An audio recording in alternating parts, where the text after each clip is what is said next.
चला आज काहीतरी पौष्टिक असं बनवूयात म्हणजेच हा मोड आलेली कडधान्य वापरून छान टेस्टी असा भात बनवूया। तर त्यासाठी गॅसवरती कुकर ठेवलेला आहे। 3 ते 4 चमचे तेल टाकलेलं आहे। तेल तापल्यानंतर अर्धा चमचा जिरं, 2 हिरव्या मिरच्या आणि 1 कांदा लांब चिरून टाकायचा आहे। त्याच्यामध्ये ताजा कढीपत्ता टाकायचा आहे। 8 ते 10 लसूण पाकळ्या ठेचून टाकायच्या आहेत। चवीनुसार मीठ सुद्धा टाकायचं आहे आणि टोमॅटो बारीक चिरून टाकायचा आहे। ह्याला व्यवस्थित परतून घ्यायचं तेलावरती। त्याच्यानंतर त्याच्यामध्ये अर्धी वाटी मोड आलेली कडधान्य टाकायचे आहेत।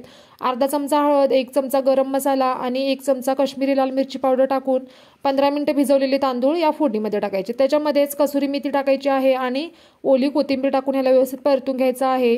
आता 1 वाटी तांदळांसाठी 1.5 कप पाणी या प्रमाणात पाणी टाकून अर्धा लिंबाचा रस पिळून घ्यायचा आहे। ह्याच्यामध्ये अर्धा चमचा तूप टाकायचं आहे, व्यवस्थित ढवळायचं आहे आणि कुकरला झाकण लावून 2 शिट्ट्या काढून हा भात व्यवस्थित असा शिजवून घ्यायचा। आणि पाहू शकता आपला पौष्टिक आणि चविष्ट असा मोड आलेल्या कडधान्यांचा भात तयार आहे। नक्की ट्राय करा आणि रेसिपी आवडल्यास चॅनलला सबस्क्राइब करा।